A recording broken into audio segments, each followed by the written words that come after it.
Good afternoon. For my first announcement, I'm sad to say I have to announce the death of Marie Hunacek. Marie was a cleaner who worked at Coton Primary School since 2008. She was 53-year-old. Our thoughts are with her, family and friends. Would members please join me in the minute's silence as a mark of respect?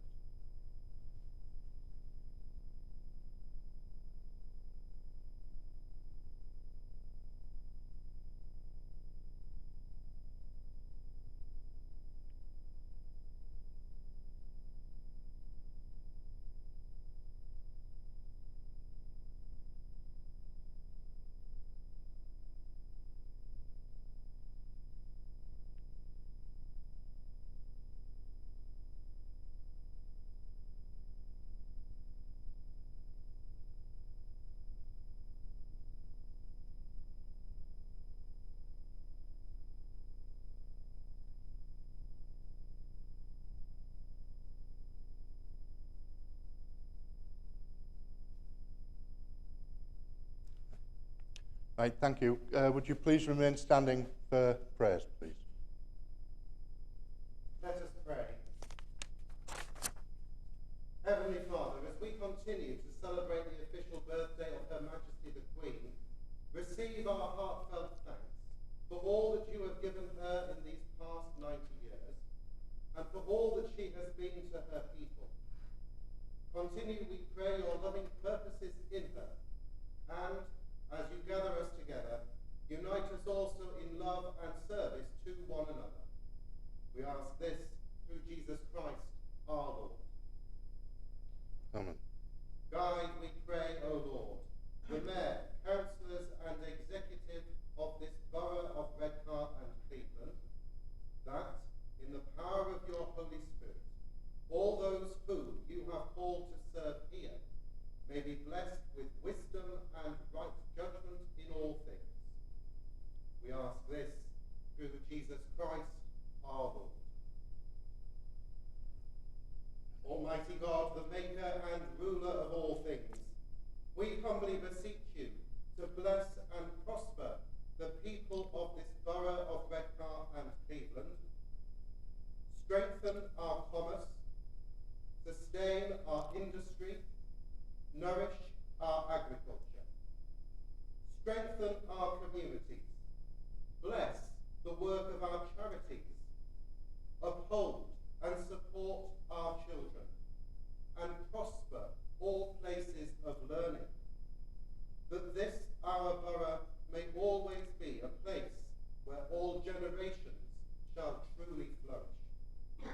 We ask this in the name of Jesus Christ, our Lord. Amen. And as our Saviour has commanded and taught us so together, we say, Our Father, who art in heaven, hallowed be thy name. Thy kingdom come, thy will be done, on earth as it is in heaven. Give us this day our daily bread, and forgive us our trespasses, as we forgive those who trespass against us. And lead us not into temptation, but deliver us from evil. For thine is the kingdom, the power, and the glory, forever and ever. Amen. May Almighty God grant to the living grace, to the departed rest, to the Church, the Queen, the Commonwealth, and to all people unity, peace, and concord, and to us and to all God's servants life everlasting. And may the blessing of God Almighty, the Father, the Son, and the Holy Spirit be upon you and upon your counsels. Amen. Amen. Thank you. Please be seated. Thank you.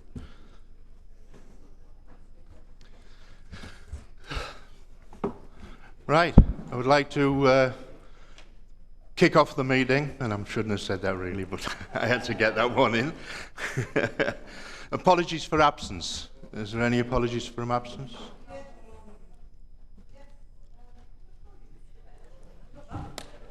Well, It all depends how I'm dressed on the day, I suppose.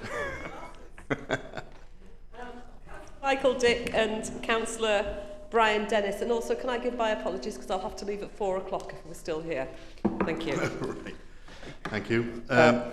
Sorry, apologies from Councillors Anne Wilson and Lisa Harding.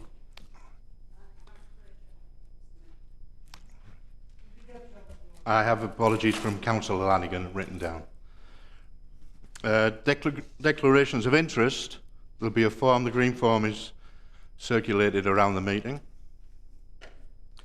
Right, to move on to confirm the accuracy of the minutes of the previous meeting held on the 5th of May, 2016. Can I move the minutes, please? Second the minutes. Minutes moved. To receive any announcements from the Mayor, I have announcements. I would like to congratulate Eric Howden on being awarded the BEM in the Queen's Birthday Honours. Eric fully deserves the award for all the contribution he has made over the years to the Redcar British Legion on a voluntary basis. I would also like to remind everyone that on Friday, the 17th of June, it is National Care Homes Open Day. I myself will be visiting 5 care homes on that day to meet the residents, and I'm sure that any local care homes that's in your wards that might appreciate a visit if anybody could spare the time. Could I ask if the leader has any announcements? Yep, I've got a couple of things to say. Thank you. And first of all, to add our congratulations to Eric Howden. I have written to him to that effect. And on SSI, just to confirm that the latest statistics have been circulated to everybody by Miranda Sykes in communication, so you should have had the latest update on the SSI statistics. I just wanted to take a couple of minutes, Mr Mayor, just to talk about this report, Tees Valley Opportunity Unlimited, which is the report that was published by Lord Michael Heseltine last week and again has been circulated to you all. I think I just wanted to draw your attention to some of the findings that is included in the report and just say a little bit about what we hope is going to happen as a result.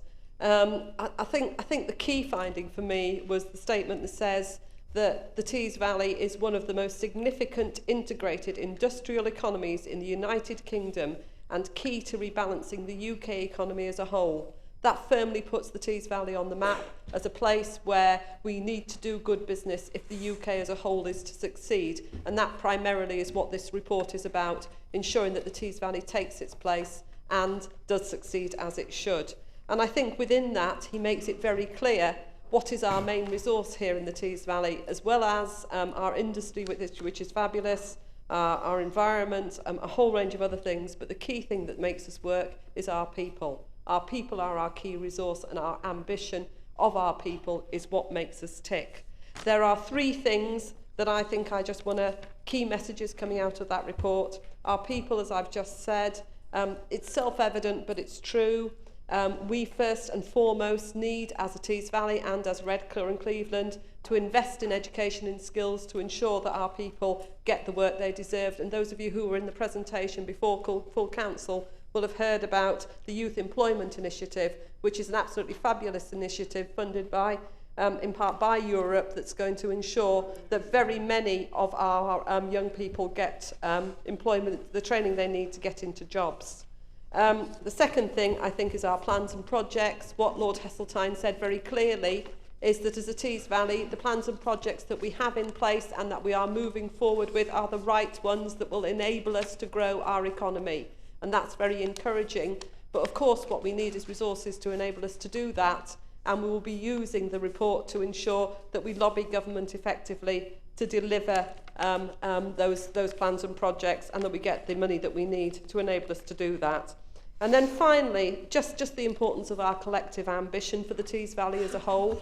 And I think that's what comes very clearly through this report, that it's not just one set of people or one area working to deliver what we know we can for our region.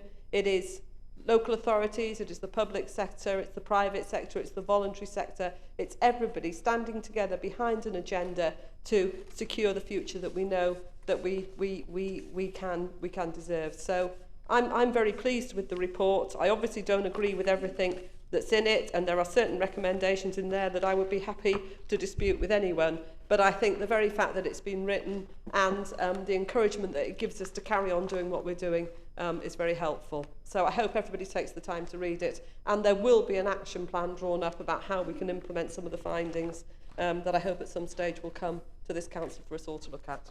Thank you. Thank you, Councillor Jeffrey. Any Cabinet members wish to give a... No? Any announcements from the Chief Executive? No announcements, Mr. Mayor. Right. No questions in from the public.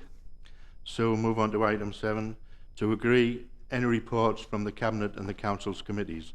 The first one is from Councillor Kay, from People's Scrutiny. Have you got a seconder for that, Councillor Kay? Can I move it, and I think I might have somebody to second it? Councillor Owens seconded. Right, would you like to speak on Thank it, you. Councillor Kay?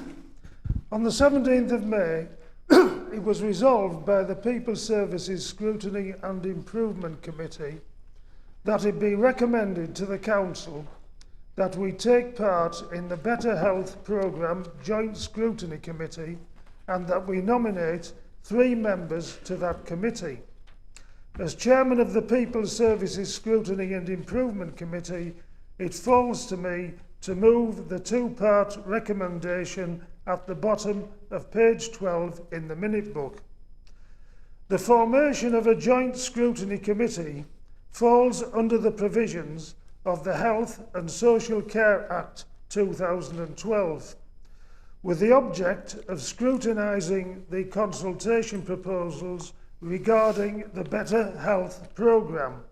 The area of the Better Health Programme includes all our local clinical commissioning groups, coterminous with the local authorities of Redcar and Cleveland, Middlesbrough, Stockton, Hartlepool, Darlington and Durham. The Better Health Programme is aimed at raising standards across acute hospitals, but also includes not-in-hospital care and the interrelations of other areas of care, like community care and social care. Excuse me. The main aim is a coordinated, sustainable service providing consistently high standards across the area of the programme. To this end, the NHS has worked with around 100 clinicians over several months, asking them to consider ways services can work together to provide the best possible care for local people.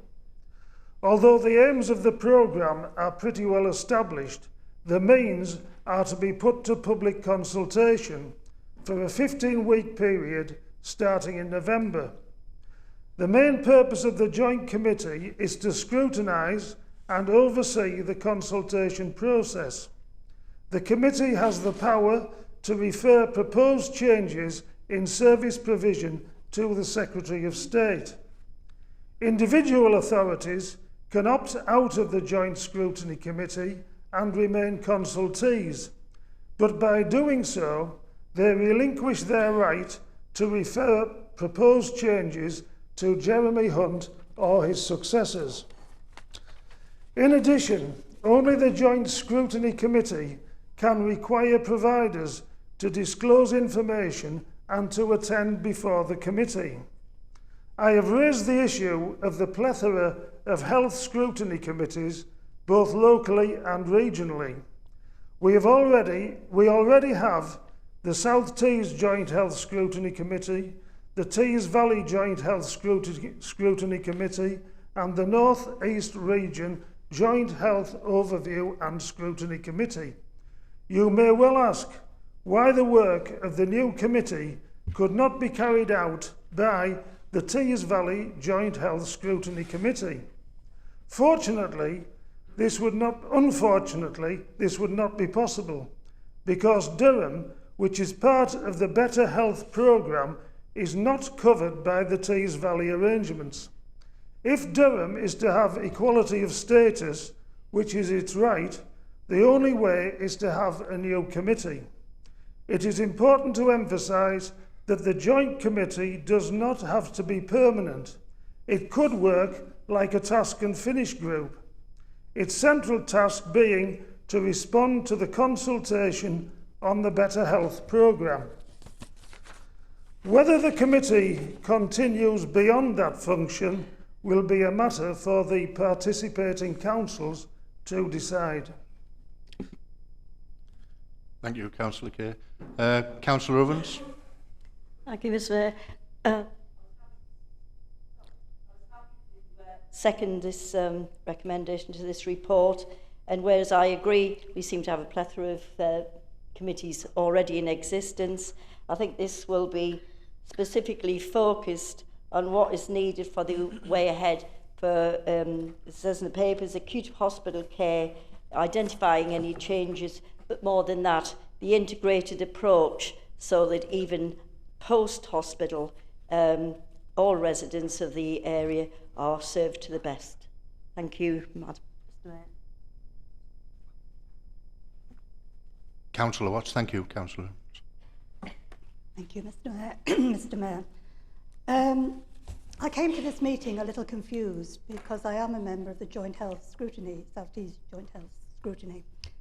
I've been a member of the committee comprising of 5 councillors from Middlesbrough and 5 from Redcar and Cleveland for the past year, and I believe it has been a valuable forum for looking at the bigger picture for the health and welfare of residents throughout the larger area. We've looked at hospital closures and participated in the recent Making Health Simple consultation. We regularly challenge the local CCG to improve health standards for our residents.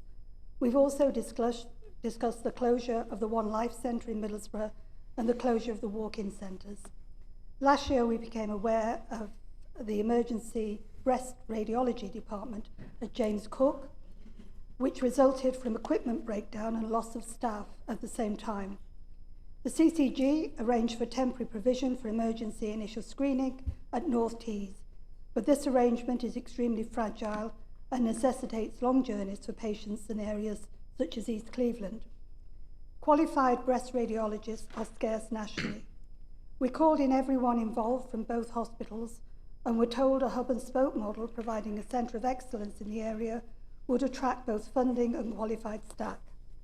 Lack of progress of this resulted in us writing to the Health Secretary, and we continue to put pressure on the CCG to implement this proposal.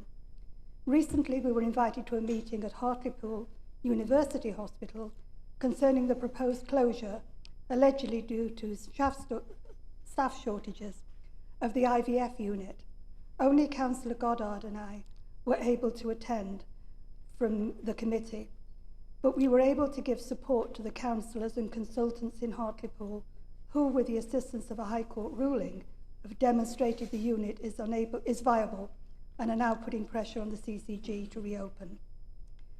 On these issues, patients in our area may only be a single figure, but by joining councils we are able to force change for the benefit of all. I would suggest that a united stance gives us more power to effect changes for the benefit of residents over a wide area. I am a little confused. I understand some of what Councillor Kay is saying as far as the Better Health programme is concerned. If it's dealing with the level of intimate care, of social care, I would accept that in the short term it's a good proposal. But if it's going wider afield, I am concerned that there's a degree of overlap and it's yet another committee. I feel at present we are able to link in with most of the councils in the area. Thank you, Councillor Watts. Councillor Halton? That'll be Halton, I think. Halton, sorry. I knew I'd get it wrong with you. It's after a little village in Yorkshire. People mistake it for the Halt in Germany. Thank you, Mr. Mayor. I think what Councillor Watts has said was very useful, because it's like giving the council a report on what's happening at the South Tees Joint Committee, and she's emphasised the quality of work that they've been doing, and our councillors contribute to that. But this is different, what Councillor Kay is proposing. It is probably going to be a time-limited exercise, and it's really important in respect of hospital and home acute care, because our residents often feel, and I'm sure they do in other areas as well, that there should be a specialist for every illness and every condition in every hospital, and that is not possible. And I believe that that's what this committee will look into. If you've only got 5 patients in an area as wide as Durham and Redcar and Cleveland who have a particular condition and 1 specialist to deal with that, you can't have that service in all 7 of the hospitals there are in this area. And so I think this committee will be able to do some very valuable work on communicating to our residents the need sometimes to rationalise services. Councillor Watts mentioned that there was a shortage of a certain specialism and that it caused concern. She also mentioned that quite often there are long journeys to be had. I'm afraid that's going to be unavoidable if we're going to get the quality care.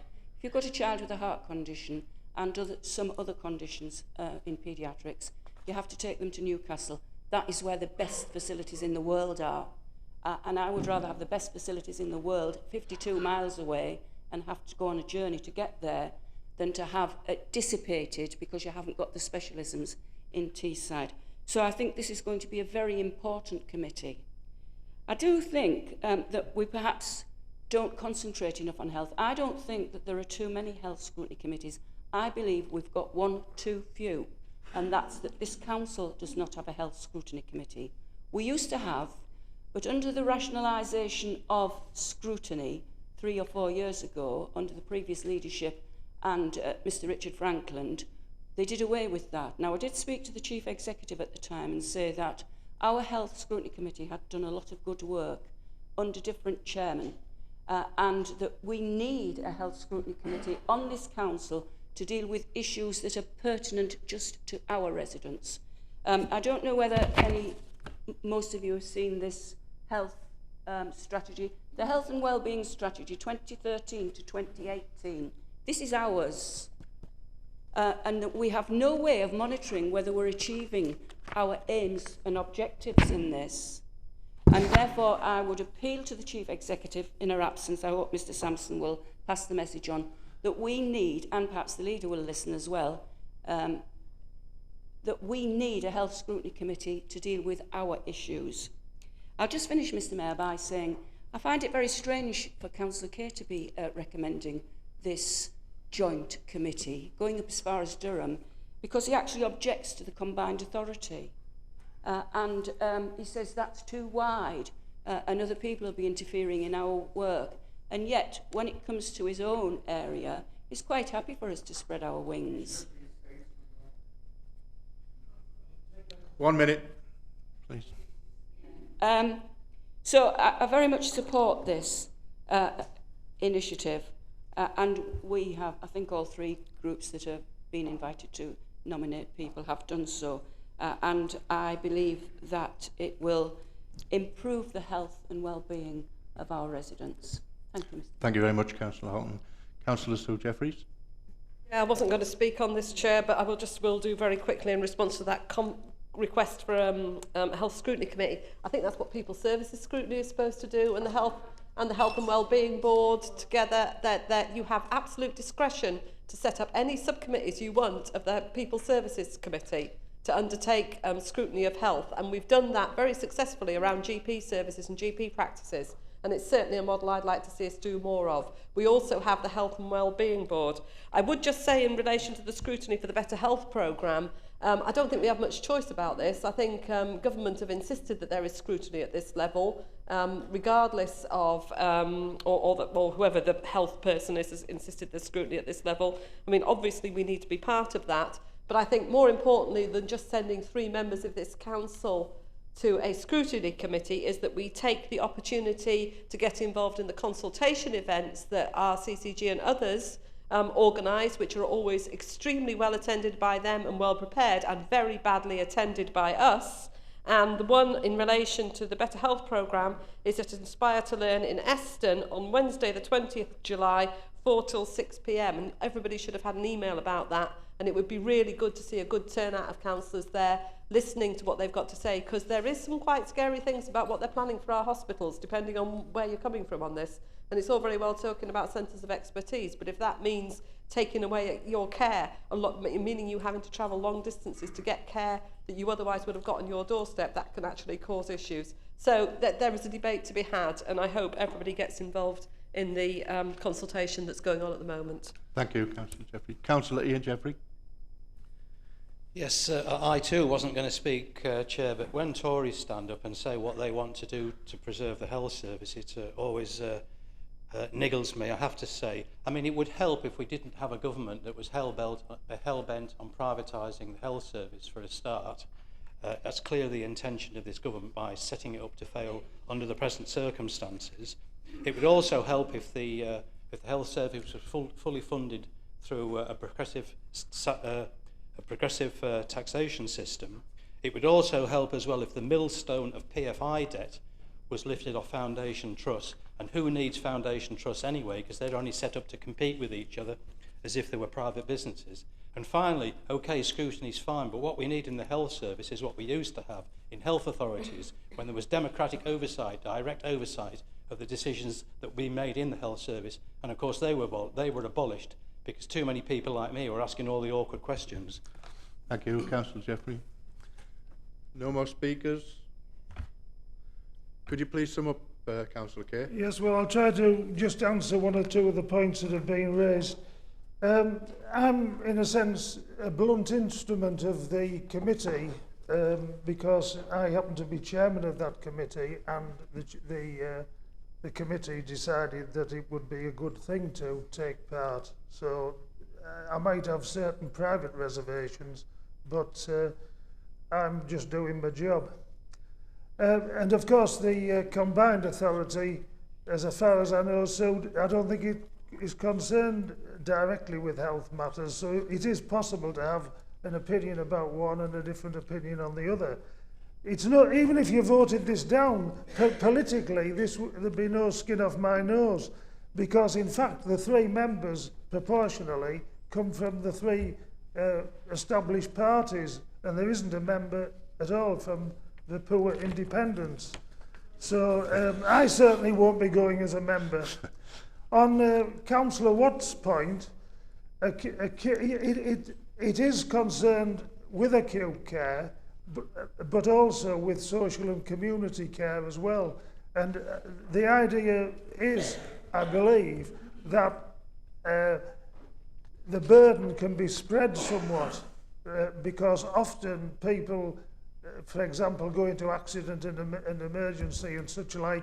If they did a bit of social care, community care, then their problems might be solved in other ways. And GPs will be able to refer people along those lines. Now, I'm speaking for the authority now, not for myself or the independent group. The authority would be silly to opt out of this. Well, you can opt out, actually, so you're not forced to go along with it. But if you do opt out, you can't have your two pennyworth with the Secretary of State. So if you want to be able to refer matters to the Secretary of State, you have to take part in this joint scrutiny committee. I don't, personally, as a sort of neutral, I don't think the Tories want to privatise the NHS service hook, line and sinker. They may want to use the private sector. But I do think that, in a way, it's a bit like us shaping our future. This Better Health programme, it's a bit euphemistic, because I didn't mention, I thought about it, but I'll mention it now. Of course, it's all this talk of streamlining, better care, sustainability, it's also about saving money. And I think you've got to see both sides.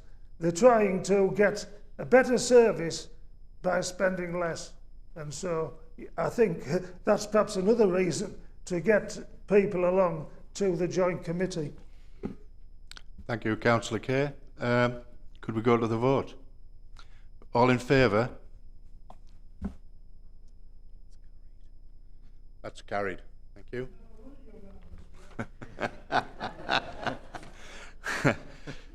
Right. Carrying on to 7B, that's looked after children and child sexual exploitation. Is Councillor Hannaway. Thank you, Mr. Mayor. So this is my regular report on looked after children and our strategies to tackle child sexual exploitation. Members will see that the numbers of looked after children have gone over 200 again, after several months at a slightly lower level. This is significant. It's a reminder that this is a demand-led service. We respond to need according to our threshold criteria. Our early help programmes, and remember, early doesn't mean young in this context, it means prompt.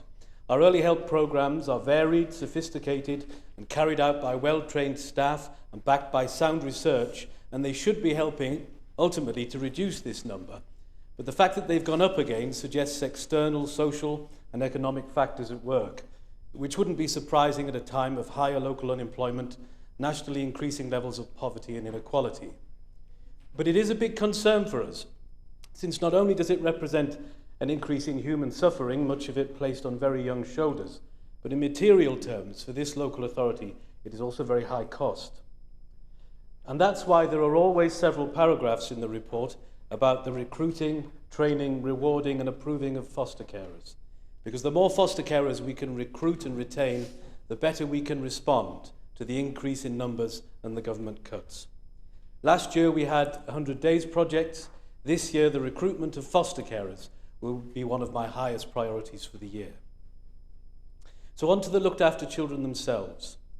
There are proportionally a lot of looked after children with special needs who need education and health plans. And we're going to have a new protocol to allow the virtual school head to keep track of their assessments, which will help the young people themselves and also bring in the necessary funding.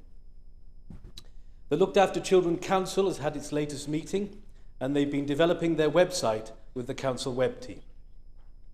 There is in paragraph 2.10 a small mistake for which I apologise, where it says both young people. It should say one young person was visited. I know that it was one young person because that was my rota visit. On page 15, you'll see that care leavers have been given free leisure and swimming passes for this month, and it's hoped to continue with this initiative in future.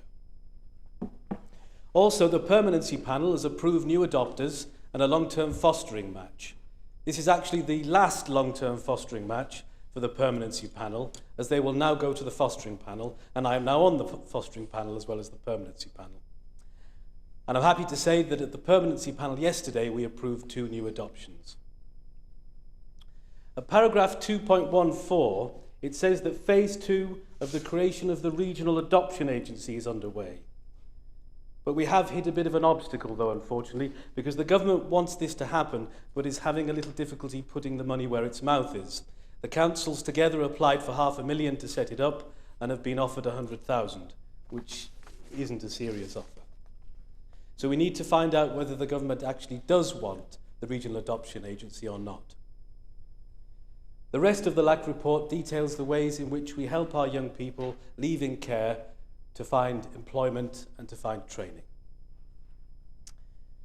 On to the section on child sexual exploitation. We have recently checked ourselves against Ofsted's criteria relating to child sexual exploitation and found that we are up to standard. The Chelsea's Choice play I've already talked about in a previous council meeting. We would very much like to bring the show back again next year, but our biggest challenge with it is getting parents to come and see it. So if any members have suggestions on that, they would be welcome. The Junior Safeguarding Board, a very dedicated, good idea, a very dedicated group of school children who came to the last board meeting to show us the screensaver they've made about online safety, which is going to be used all over the place in schools and colleges, and I think here as well. And also to tell us about the survey on Chelsea's Choice they've done. And there's some more information about safeguarding and about child sexual exploitation in my annual report. Finally, perhaps it's also worth mentioning that I continue to have briefings about child sexual exploitation and how it pertains to this borough and any lessons about that can be learned. Obviously, I can't say anything about that here, but I just want to assure members that that's continuing. Thank you. Thank you, Councillor Hannaway. Have you got a seconder that wishes to speak? Second that report. Thank you. Councillor Watts. Thank you, Mayor. At the last council meeting, I referred to a national survey on the criminalisation of children in residential homes by the staff there reporting children. Cleveland was amongst the top in this figure. I asked what action is being taken to address this, but received no response. I again asked Councillor Hannaway for a response. Thank you, Councillor Watts. No more speakers. Can we ask Councillor Hannaway to sum up? Oh, sorry. Councillor Mason. Sorry, Councillor. Sorry, yes. I wasn't particularly planning to speak on this, having not read the full report, for which I apologise. I do think it would have been useful to have had paper copies of that distributed with the... Oh, yeah. Bugger, sorry, we're still on that. Sorry, I just swore. Apologies. Right, thank you. Could you sum up then, please, Councillor Hannaway? Okay. Right, can we have a bit of order, please, for this? Yes, I'd like to apologise to Councillor Watts. Sometimes in the sort of back and forth of speaking, I also managed to lose a question from Councillor King last time as well, and I had to ask her afterwards what she'd asked, and then she went to the video to find out what she'd asked, and then. But I don't know if I don't know if she's had a response on that yet from the. Right, okay, I'll chase that one up as well. Could I ask Councillor Watts to repeat her question, because I'm not quite sure I got it. Is that allowed? Right, you will. Write me the question, right. I'll get you a response. Sorry about that. Right, thank you, Councillor Hannaway. Could we go to the vote, please? All for? Carried. Right. I believe it's you again, Councillor Hannaway, to report from the Cabinet Member for Children. Could I start by saying thank you very much to our Assistant Director for Children, Chris Daniel, who retired the Friday before last. She was very firmly against having any kind of event to mark the occasion, but I'm sure members will want to join me in saying thank you to Chris, who was a very effective and very approachable Assistant Director, and also to give our best wishes to the two heads of service who are now responsible for Chris's enormous workload. I've worked closely with them in preparing this report, and I think they'll be a highly effective team, and are currently having some high-level on-the-job training from a retired DCS. The different responsibilities they have and how Chris's job is being divided up are described at the beginning of the report. So put as simply as possible, my report concerns how we keep our children safe, what help do we give all children to help them develop, what extra help do we give those who need it, and how are they being educated. As I wrote to members on the 7th of June, I decided not to try and fit the full report into the council papers, but to make it available separately, and it's also been put on the website to ensure that it's in the public domain. Such is the size of this portfolio, especially with the recent addition of the early help programmes and all the partnership working with the voluntary and community sector, that I felt to try and squeeze it down wouldn't be sufficiently informative for the council. So in this presentation, I'll focus on the list of achievements and challenges over the past year that I've put in the council papers, and then take questions on both these and on the full report for those that have read it. I've had some concern expressed from members already about the challenges that I've listed in the report, and I wanted really to be as upfront as possible about some of the challenges that we face. Working in children's services is not easy, and the problems can be very daunting. Nevertheless, taken as a whole, the set of practices and strategies that we have, trying to make sure that every child, whatever their background, is given a solid start in life, are exactly the right things to do if we want to reduce poverty and social inequality long term. And of course the great question now is whether this can still be done when we're swimming against the tide, with external factors increasing poverty, increasing unemployment, and decreasing government funding all working against us. This predicament is, among other things, very sad because, given a proper chance, the work of children's services really will be a major part of reducing poverty and inequality in the long term. All the challenges in the list here, the health of children and mothers, the substance abuse and antisocial behaviour, the teenage pregnancies, the inequalities in education, and the issues regarding care leavers, although they're not entirely produced by these factors, are all affected by them. We're also very proud of our achievements. Our take-up of free 2-year-old nursery places, for those eligible for them, is higher than the national figure, and we are one of the first authorities to bring our school nurses and health visitors in-house. We have also greatly reduced the number of young people identified as being at risk of sexual exploitation. Now, I admit we did have something of a debate about putting this information in. Of course, it could be seen as rather a hostage to fortune, given the unknown unknowns in this area. I mean, what if something comes to light next week and makes the figure look very naive? But in the end, we decided that not to put it in would deny the Council information on how we think we are doing in this area. And it's very important not to self-censor because of fear of the unknown. So we decided to be courageous. The remaining achievements show that we are growing our own high-caliber social workers through the Frontline programme, that 96% of our primary school children attend schools which have been judged good or outstanding by Ofsted, and that we're also growing our own teachers in an outstanding training programme which has been ranked in the top 10 nationally. I went to a celebration event for a teacher training programme that was entitled Lilac Sky, the Lilac Sky programme this week, which was aimed at creating outstanding teachers within our existing workforce. It was a very happy event. Several people said how appropriate it was that I'd put on my light purple shirt for the occasion. So, of course, I pretended I'd done it deliberately. Thank you very much. Any questions? Thank you, Councillor Halloway. Could I just remind you that there's 10 minutes set aside for this, and could you make your questions directly to the matters within the report? Councillor Walsh, please. Yeah, I'll be fairly brief. You'll recall that, as well as the references you made in the report to issues of educational achievement, another man, a blast from the past in shape of Lord Heseltine, made similar comments when he launched his document last week, in which Sue referred to. In that document, he made comment about issues of educational achievement, some of which were positive, like accepting that academy schools should also be subject to intervention. But he overlooked, I think, the issue of effectively the funding and financing and development of schools in the north of England as against the south. And I wonder whether Craig's got any comment on that report. Thank you. Councillor Ovens? Oh, sorry, Councillor Hannaway to reply, sorry. Oh, a reply to that, yeah? Okay. Thank you. Now he's up.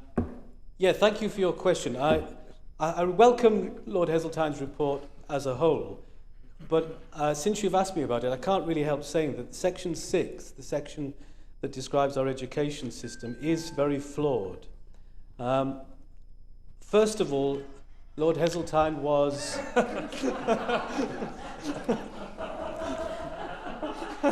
Maybe it's him. Lord Heseltine was advised not to name schools in the report because it can't really come across as anything other than a naming and shaming of schools.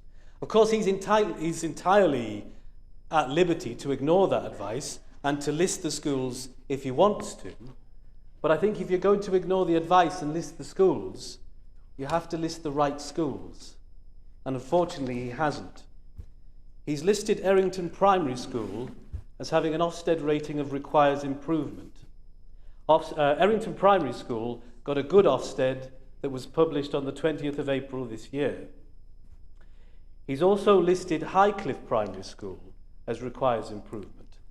Highcliffe Primary School got a good Ofsted, again published on the 20th of April this year. So there's some basic factual inaccuracies there.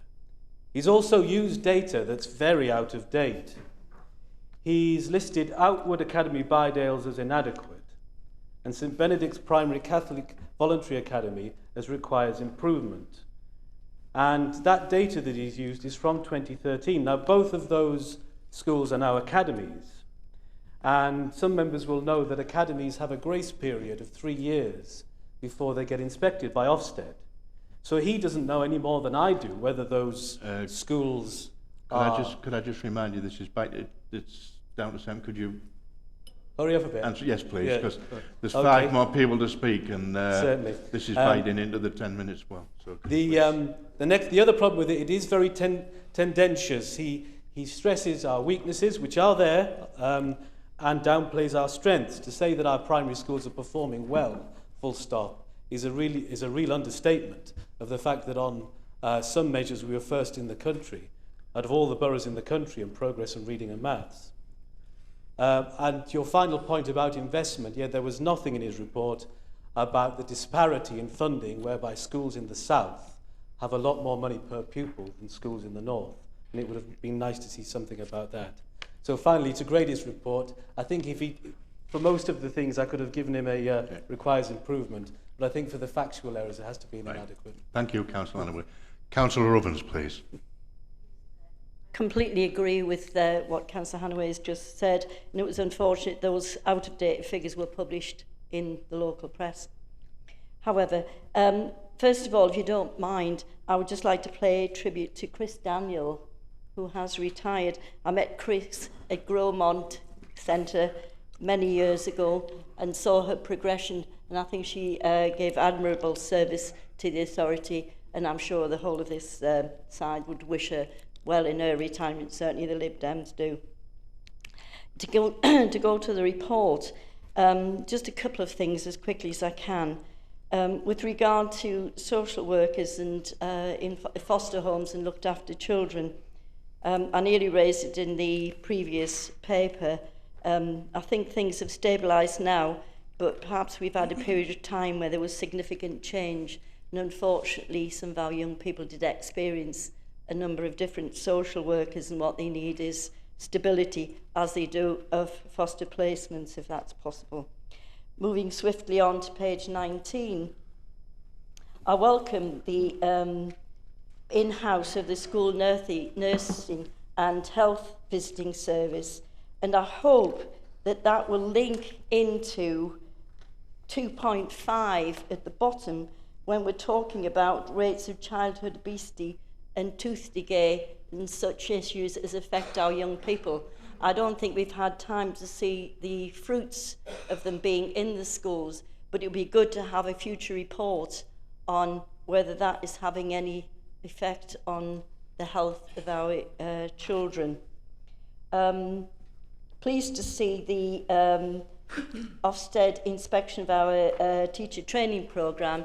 I think it's been a roaring success, and congratulations on that. And finally, on page 20, when it says care leavers are significantly less likely to go into education, I think our workers in that section of care leavers work extremely hard to support young people into employment or training and look after our young people very well when they actually leave school, with the leaving care team as a whole. Thank you. Thank you.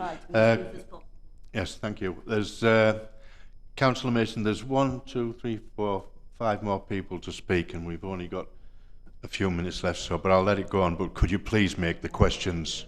Sorry.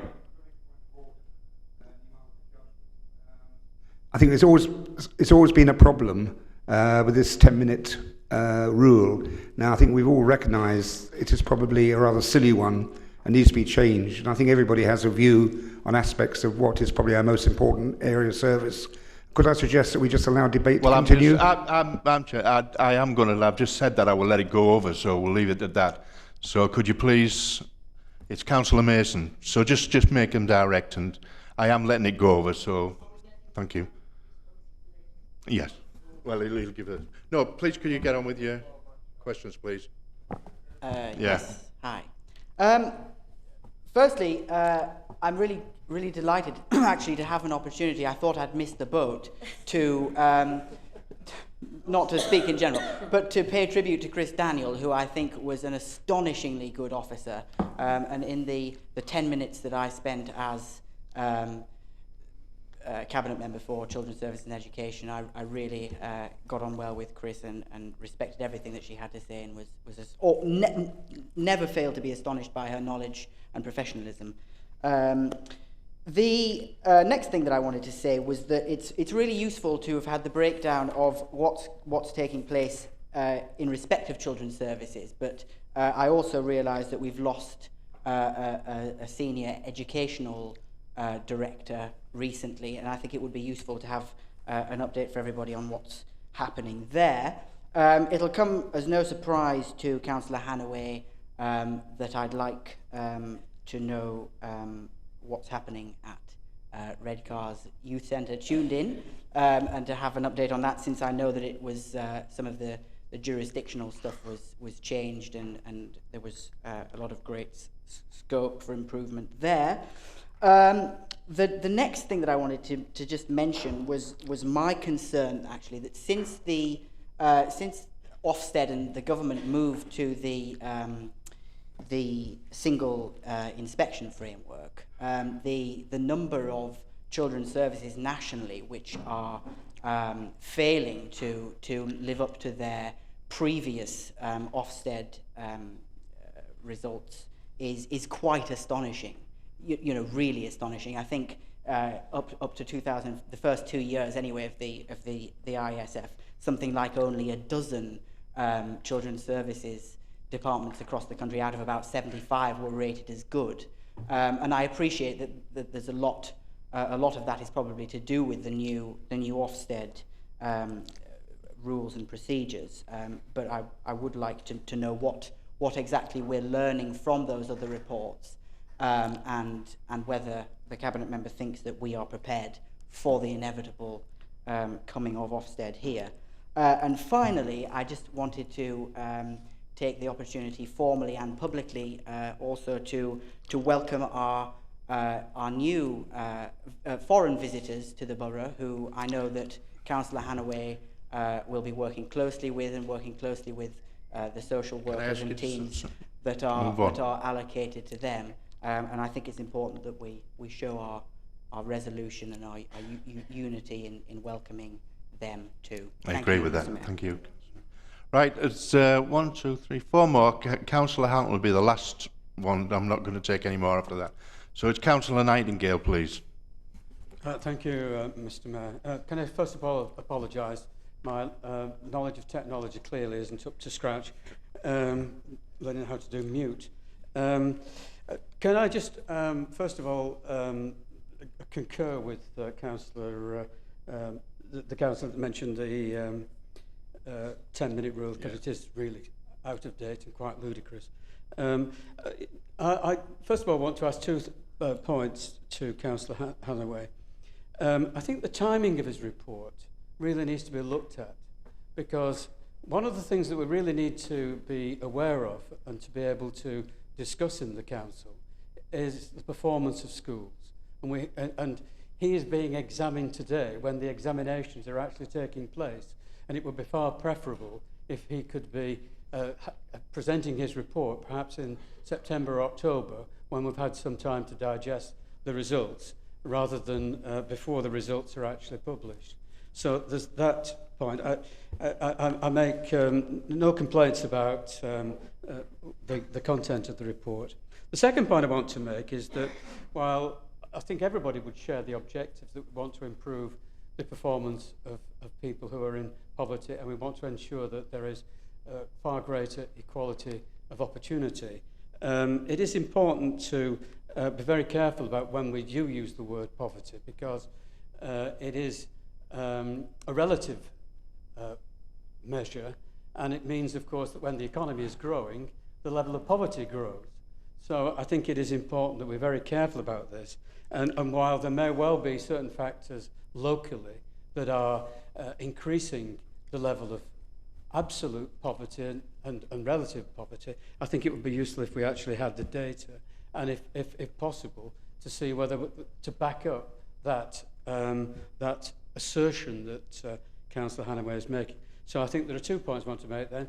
One is the timing of his report, and secondly, would he provide us with more data on the performance of less well-off people, let's say.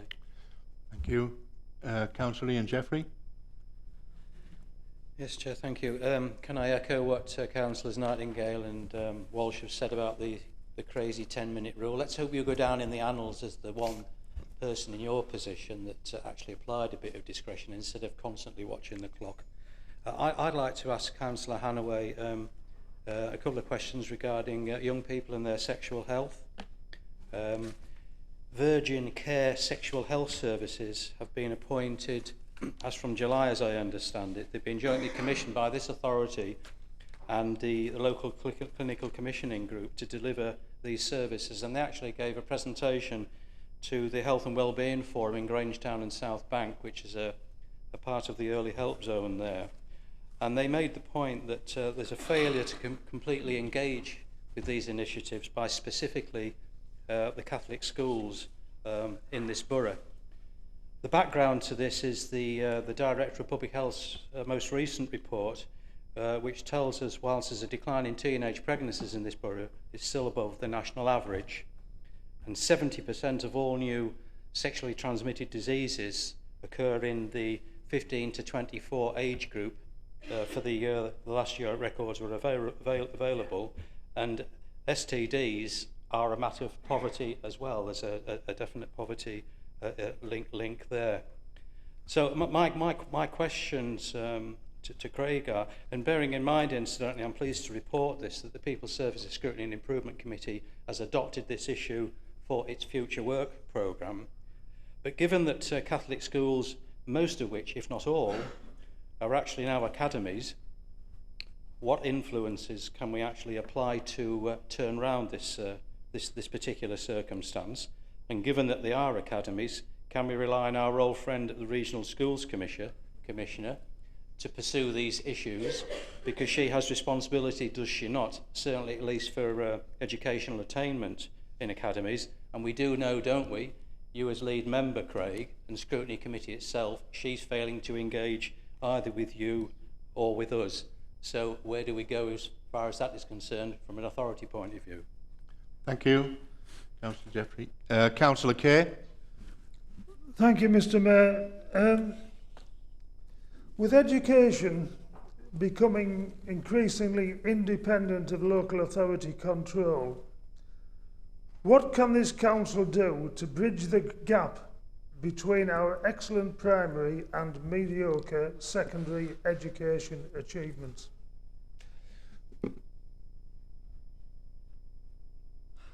Thank you, Councillor Kay. Councillor Holmes will be the last one to speak on this.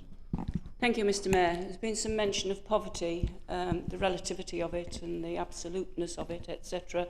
Could I commend to Councillor Hannaway a report that was presented to this council about 3 years ago by Mark Riley, who was then head of the Primary Care Trust Children's Service, and it's called 5 Impossible Things to Do Before Breakfast, Mark Riley, and I'm sure that Mrs. Shaw will have a copy for you. It is very interesting reading and something that we ought to keep in mind, and that's a Tory saying that. Tributes have been paid to Chris Daniel, and I join with that as well. But nothing's been said about John Anthony. Lots of people have said about education and the concerning quality of the education in secondary schools. Members who were here in the previous civic session of 4 years will recall that I used to castigate the Children's Services and Education Cabinet member because she never went to visit schools. And I implored John Anthony, who was the head of education, to try to do something about it. He couldn't talk that person into visiting and expressing this council's concern and ability to work together to improve it. But he's done that quietly, as you know, in the background, and things are improving. So I want to pay tribute to both Chris and John for what they contributed to our children's services. I'd like to pay tribute also to Barbara Shaw, because I think people forget how lucky we are to have such a fantastic director of children's and adult services now. I have worked with Barbara since I came on the council 17 years ago, and she was then Assistant Director of Social Services, and she has been a stalwart, and she is the reason that we do so well in our social care services. So I'd like to pay tribute to her. I'd also like to say thank you to Councillor Hannaway, because he's been doing this job for 15 months now, and I know that you are fully committed. I remember at a meeting that we both went to at the beginning of your tenure, and you came across to me and you said you'd been told that I know a lot about children's and adult social services, and could I tell you about it? And I said, go and find out for yourself. And you have done. And I want to thank you for working so hard for children's services. I think you've got commitment and you challenge the service, and your contribution to the welfare of all of our children is appreciated, at least by me. Thank you, Councillor Houghton. Councillor Hannaway, to sum up, please, or answer some of them questions. Thank you very much for those words, Councillor Houghton. So, to begin with, Councillor Evans, about social workers. It's always, I think in any circumstances, difficult to recruit and retain social workers. It's a job with quite a short, I was going to say shelf life, but that's definitely the wrong word, isn't it? It tends to be, because it is in the nature of the job, a very difficult one. And also there have been specific local factors as well that have affected it. So when Sunderland failed their inspection and they were then taken over by a commissioner, they became a major recruiting ground and able to offer high salaries. And so there's been a lot of factors involved, but we're hanging in there. On your request for a future report on school nurses, I'm very happy to provide that. I think once they've had some time to embed in, and we've done everything we need to do with that. And I also welcome your comments on the teachers training programme and on our work with care leavers.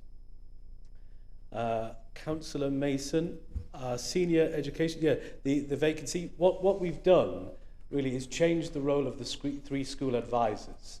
So their role is a lot different now, and they encompass some of the tasks of the director. And the one I've had most contact with, David Major, I have to say that is going very well. He's a very knowledgeable person, and he's very good. I think he's a very good person for the current situation where we're very much working in partnership with schools. And I think that really is his forte. And he's been a pleasure to work with. I've talked to the other advisors as well about their current role. But obviously we have some more decisions to make in terms of that role. You ask, I knew you would ask about Tuned In. I think it's probably a good idea to let other members know that we've had quite a few conversations about it, and we've also had a tour of Tuned In, and also I've had another tour with Chris Daniel. And I think really the difficulties with Tuned In probably started because before it was built, in terms of the question of what exactly the building was for and how its function related to the council's other youth activities. And I'm not sure that was ever satisfactorily answered. But I definitely recognise that it's not fulfilling its potential. I know there are many other councillors here who would agree with that. So far, what we've done to try and turn it round is we've moved in some of the early help teams. And obviously they're utilising the office space. And I'm also hoping that they will, for the various early help activities they do, they will also utilise all of those, or some of those, other empty, rather pristine-looking rooms that we walked around. So I think that will happen in the future. There's also been quite a lot of youth outreach work, including a youth worker going down the seafront and actually looking for groups of young people and inviting them in. And we've also just employed another youth worker. I think what needs to happen next is, first of all, he needs to have a proper booking system for all the facilities in the building, which it currently doesn't have. And as you said to me once, the internal look and feel of the place needs to change, because it is, as you said, sitting in the cafe is a bit like sitting in a hospital waiting room. It needs to be a much more creative building. And then I think once that's done, we have to promote it locally and help potential users of the building jump through the various hoops. For example, if somebody was teaching there, we might need them to get a DBS, for example, even if they were running their own business. So I think that kind of help, I think, is something we can offer. But let's keep talking about it. You asked about the Ofsted, the fact that so many children's services departments are failing their Ofsteds. We're very much aware of this. One might almost think they had an agenda in so many children's services departments failing. Could it be to push departments towards the private sector? I'm not sure. Could be. We have an inspection and review section which exists mainly to learn lessons from other reports and to disseminate them within the department. I echo what you say about the Syrian refugees, and I can report that the children have started school, that 5 schools are involved, that the head teachers report it's going very well so far. Obviously, there'll need to be an extended period of them finding out about the children's needs, because in many cases all they had was the age of the children and their gender before they started school. So I'll definitely keep you posted on that one. Councillor Nightingale, the timing of the report, yes, I mean, that what you say, it sounds very reasonable, and I'd definitely be open to having it in a different part of the year, if that was acceptable. And you make points about poverty and social inequality. I think probably we need to distinguish between direct and indirect in that context, in that there is a measure for poverty, that I think it's 60% of median income, that isn't relative, you know, it's an absolute measure. But also, in children's services, we're dealing with all sorts of indirect effects. For example, today, in my Looked After Children report, the fact that the numbers of looked after children have gone over the 200 level, when we have an early help programme specifically designed to try and prevent more children going into becoming looked after children, suggests there are other forces at play. But I'll certainly, I'm open to providing and trying to seek out more definite information on the figures for you on that. Yes, right, Councillor Jeffrey. You asked about religious schools and their sex and relationship education. Obviously, you'll be aware that both of our Catholic secondary schools are academies now. And sex and relationship education is compulsory in the national curriculum, although parents have the right to withdraw their children from everything but the biological elements of it. But of course, academies don't have to use the national curriculum and therefore are not obliged to do sex and relationship education. However, if they do so, they have to abide by the Secretary of State's guidelines. I do have some information here from Sacred Heart School website. And it says that they certainly do it, and in Year 7 they explore relationships and diversity, in Year 8 they explore sexual relationships and peer pressure, in Year 9 sexually transmitted infections and consent, in Year 10 body image, physical and sexual development, and in Year 11 domestic violence and the family unit. So it seems as if even if they're not using virgin care, they are addressing the issue. And I've also had a look at the teenage pregnancy rates, and from 2003, broken down by schools, Sacred Heart have 8 pregnant schoolgirls and St Peter's 13, which relates to 34 from Freeborough, 26 from Rye Hills, 17 from Lawrence Jackson, and interestingly 1 from Eotas. So it doesn't seem that there is a faith element affecting the figures, but of course it goes without saying really that however they choose to address the issue, we have no say in it at all. In terms of how they actually do it. Ofsted has a remit to look at the moral aspects and health aspects of education in any school. One would like to think that they would pick up any problems. I suspect the school's commissioner would say that her job is just about standards and wouldn't want to get involved in it. But having not met her, I can't really say what she thinks about it. Is that? Oh, I think there might be another. Oh yeah, Councillor Halton. Yes, thank you for directing me. Oh no, sorry, Councillor Kay. You ask about the bridge between primary schools and secondary schools in terms of attainment. That's very much the work of the Education and Improvement Partnership that we had the presentation on from Linda Halbert and Lee Brown in the Scrutiny Committee, who described, and also from Tom Grieveson, the Ofsted inspector that we hired to help with this. And so it's very much their job in partnership with us to address that issue and to try and make the secondary attainment, hopefully, like the primary attainment. I've had many meetings on this. I've talked to Linda Halbert a lot. I've worked very closely with her, and she tells me that progress is being made. Although after this year's results, next year the curriculum changes a lot, and that's going to cause some difficulties for next year's Year 11, but more on that later. Councillor Halton, thank you for directing me towards the report, 6 Impossible Things to Do Before Breakfast. Obviously he was an Alice in Wonderland fan. And I echo your words about John Anthony. I think his central idea that's really made a difference is that he wanted to very much get the schools working extremely closely together. If they wanted to become academies, he was prepared to let them go down that route, but he really tried hard to form them into a partnership that worked to try and improve the attainment.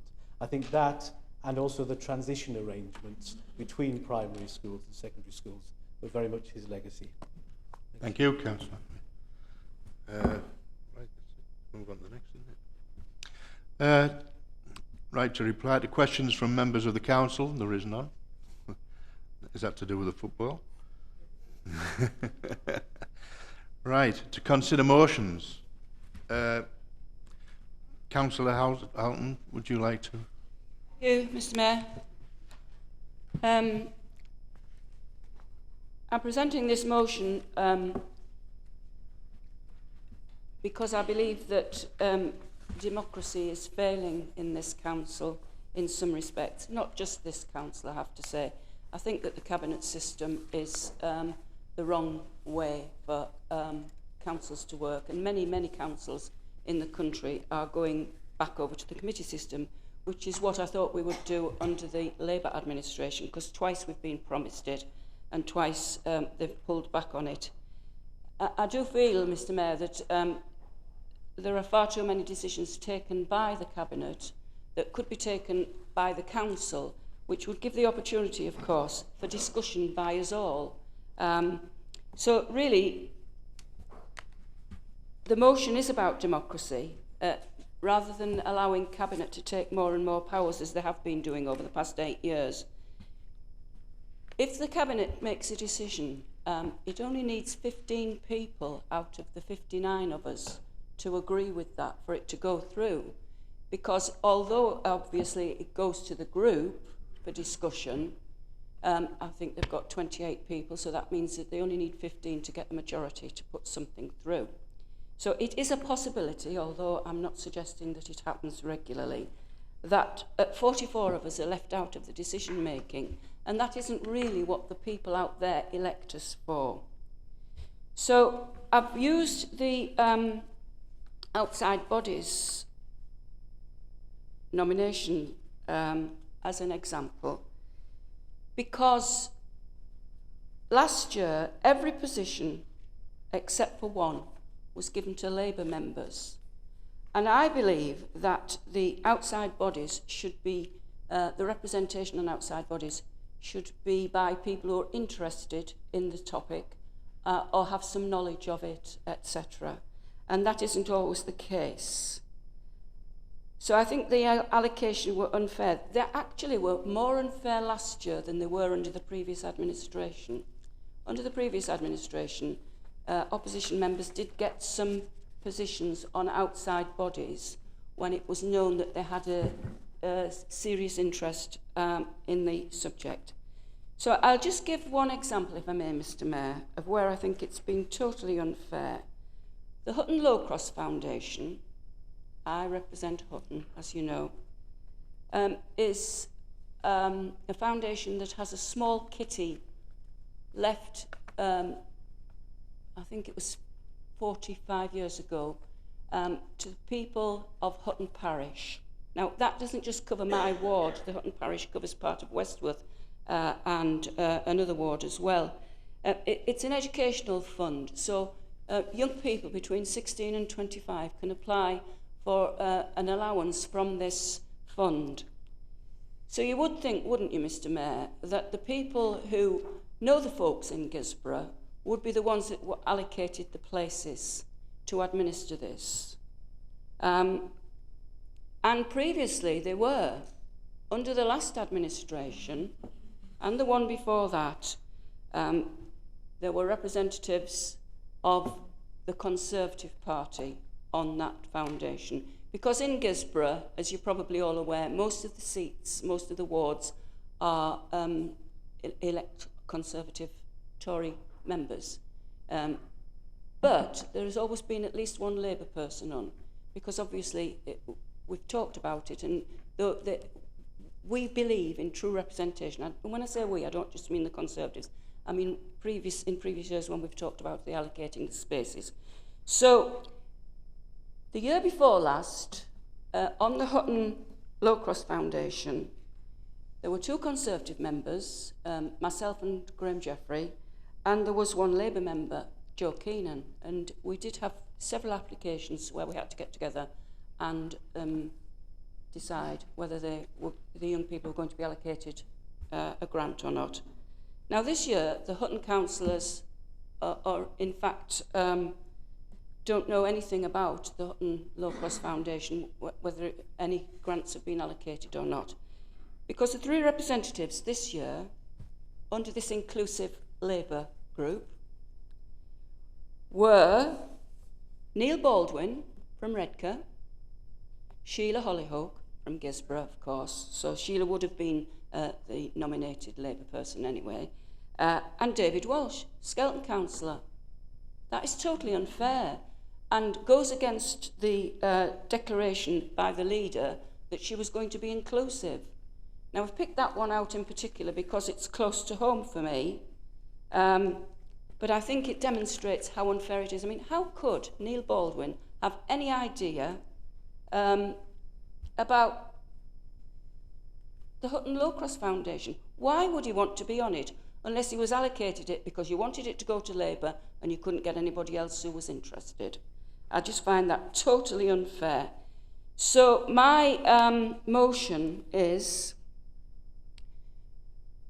because I believe that the representation on the outside bodies, as I said earlier, Mr. Mayor, should be based on interest. I understand that for some, Carl Quartermain, of course, is on certain outside bodies because of his position, and that's understandable. That would be the case.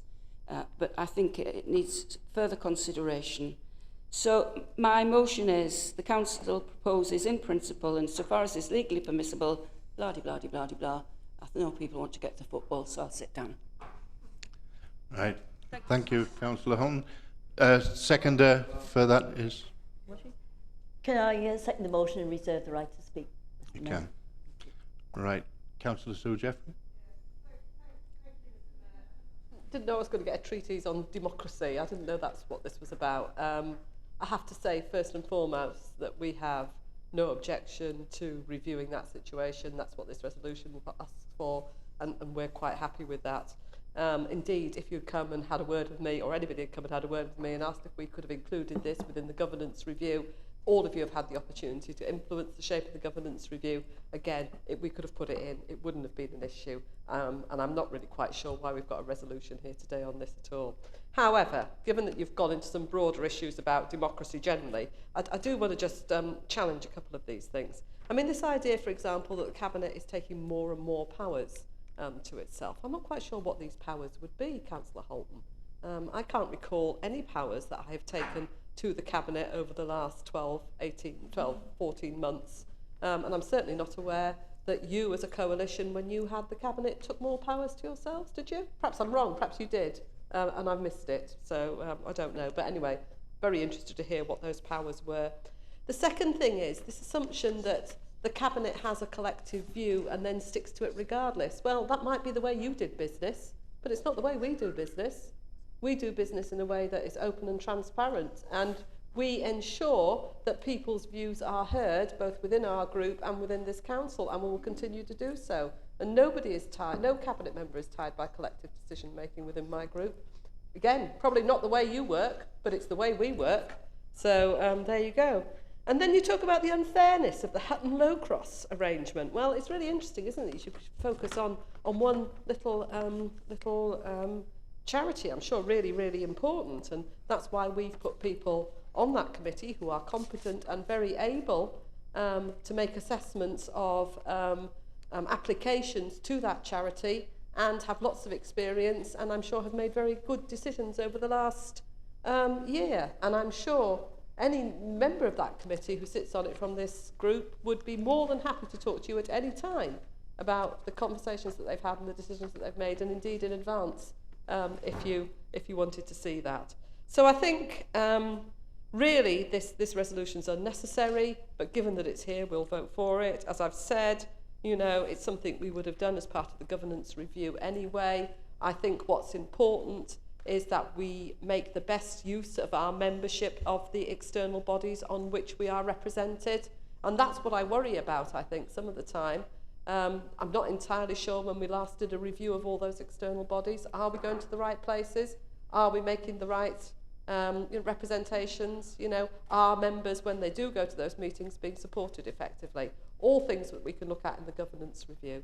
So it's a shame it's here, but now that it is, as I say, we're certainly not going to oppose it. Thank you, Councillor Jeffrey. Councillor Mason? Thank you, Mr Mayor. I don't really have anything to add to what Councillor Jeffrey's just said, to be perfectly honest. I do think that the right place for this would probably have been in the governance review, and for whatever reason it isn't, and it probably should be. And to that effect, I don't really necessarily, and I have said this to Val, I don't necessarily agree with the motion as it stands. But what I do think is that the sentiment of it is right. I'm not necessarily convinced that bringing the decision making to this chamber would necessarily make it any more democratic, unless we were to have some kind of proportional voting system, which I don't think any of us would particularly want to faff around with. But I do think, and notwithstanding the essential seating of cabinet members on some outside bodies, of particular scrutiny chairs on some outside bodies, of the geographical constraints of some others, I do think that fundamentally in this room there are a lot of skills and there is a lot of knowledge, and there are a lot of very passionate people with different areas of expertise and background, and we have a duty to our residents and to the outside bodies on which we have representation to offer them the very best people who can give the most to those outside bodies. And really, I think that this chamber, and I think that the past year really, and lots of the motions and the stuff that we've talked about and discussed in here, has proved that we are better in this borough when we are working together.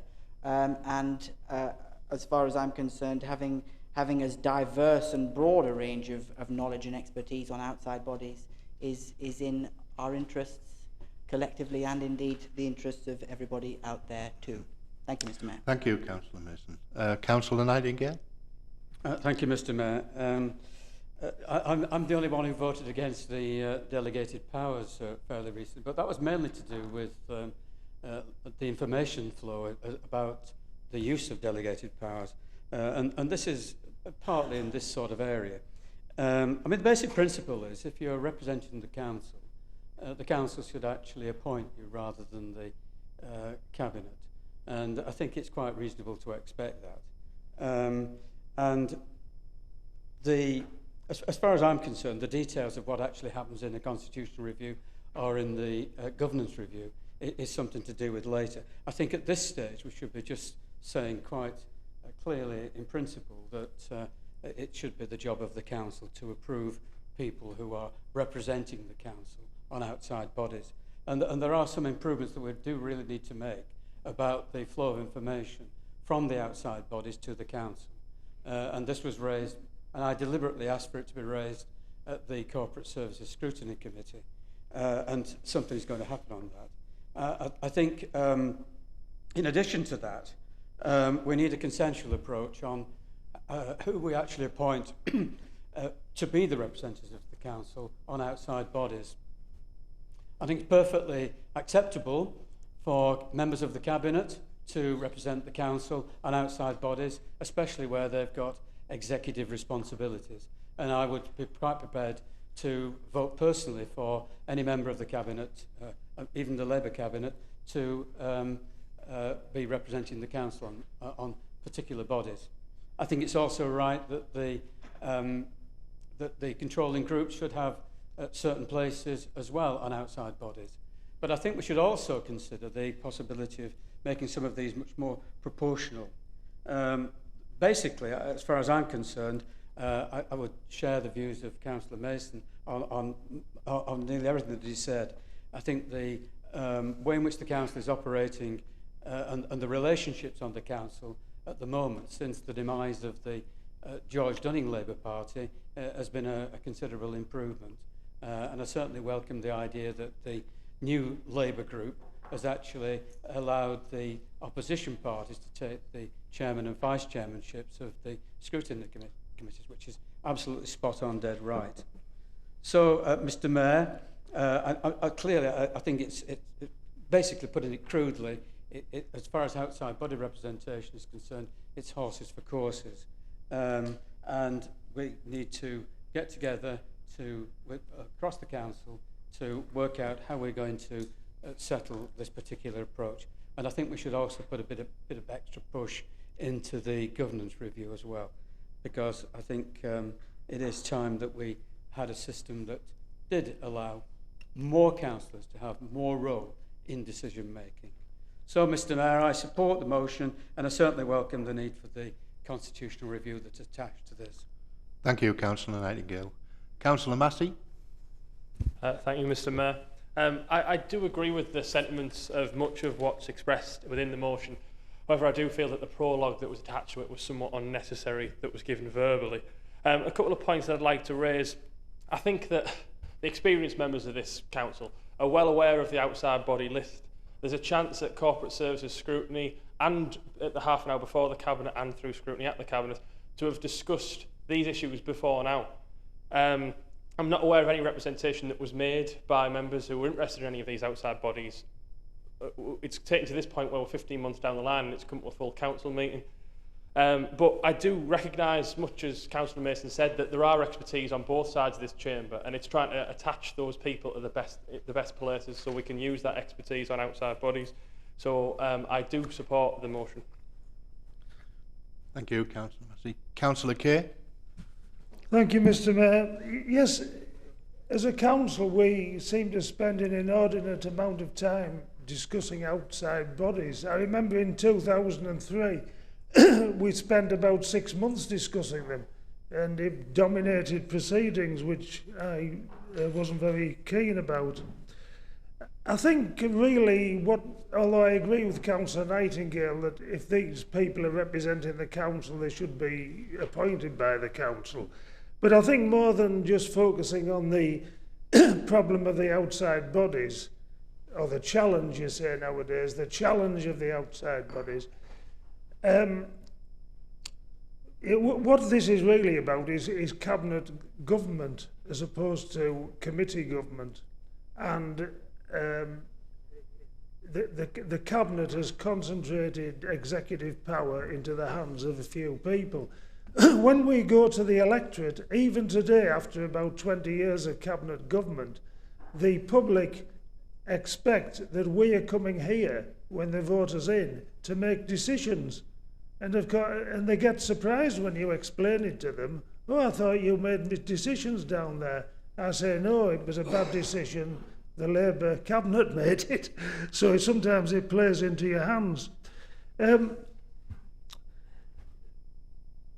So, you know, I believe that we should vote in people onto these outside bodies as a council, and that people should specifically look at the talents of the people for whom they are voting, and also, as Val has pointed out, the locality of these people.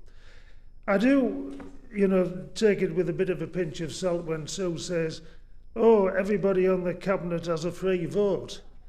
I mean, I've sat in on every cabinet meeting as chairman of the People's Services since you started, and I've never known anybody vote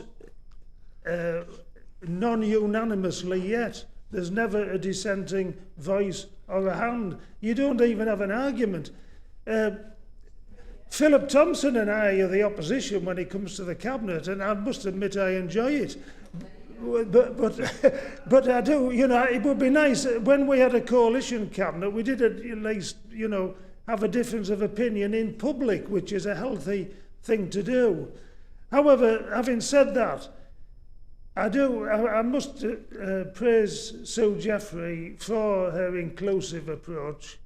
And I think, you know, when I've been here a long time, and when I compare this administration and her leadership of it, I'd rather have Sue Jeffrey leading the council than certain people who we've had in the past, to be quite frank. And, you know, so it's a mixture, perhaps, of criticism and praise. And I cannot praise you also for not just sticking some amendment onto this, you know, and recognising that Val has a good point and that you're going to accept it. I think that's praiseworthy as well. We might get another unanimous vote on this, you never know. Right, thank you, Councillor Kay. Councillor Watts. Thank you, Mr. Mayor. I was pleased to hear Councillor Jeffrey suggest that in choosing the people on these outside bodies, she looked for people who had a specific interest and expertise. But when you look at the list of people representative on the outside bodies, every single one belongs to the Labour Party. And I would suggest that there is an element of expertise elsewhere, and I wish it was sometimes used. Thank you, Councillor Watts. Councillor Ovens. I was happy to support the motion based on the principle of opening up outside bodies to all councillors. I'm sure that the people who have been chosen on that side are perfectly capable of doing the work of these outside bodies. But as Councillor Holton referred to, I think she was just using it as an illustration because the Hutton Low Cross is something she knows a lot about. Surely you would welcome the knowledge of people who are actually working in that ward, if it's more ward or area specific. And if it's the cabinet where best placed, then I'm perfectly happy with that. What I would like to see, though, and I have been asking over a period of time, is for more reports from external bodies, as we did have some number of years ago. They were in the back of the council papers, and it did give an opportunity. And I think quite a few of us who are on various outside bodies don't particularly prepare any reports because we're simply not asked to. Thank you. Thank you, Councillor Evans. There's no more speakers, so would you please sum up, Councillor Hull? Yes, thank you, Mr. Mayor. I'd just like to reiterate that a point that's been made by several others, that if it's a council appointment, then the council should decide. I am pleased that people have debated the issue. I think it's really important. What I would like to see is more debate within this chamber so that we all know what other people are thinking. And I think that's the way to better democratically decided decision making. Councillor Jeffrey referred to the governance review. I think it's taking far too long, and I think it's been delegated to the head of governance, whereas personally I think that there should be a members working group on that, so that we can discuss issues amongst ourselves and come to a more speedy conclusion about any changes that need to be made. I recommend the motion. Thank you, Councillor Houghton. Could we go to the vote, please? All in favour? Carried. Thank you. On to the last item, I think. To appoint members, I'm not going to talk fast. To appoint members to the members of council bodies and representatives to serve under the bodies. I haven't said which one we're talking about yet, have I? Right. Well, are we doing the one that that Councillor?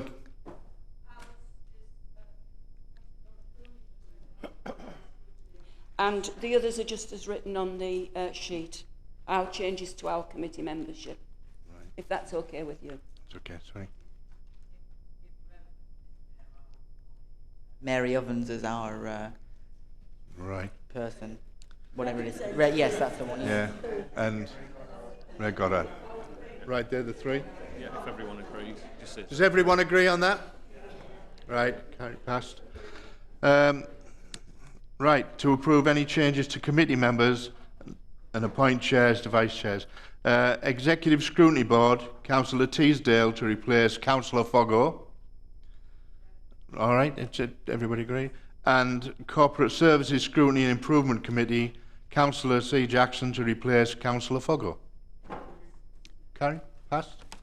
Right, thank you very much for your attention, and I'd like to bring this meeting to a close. Thank you.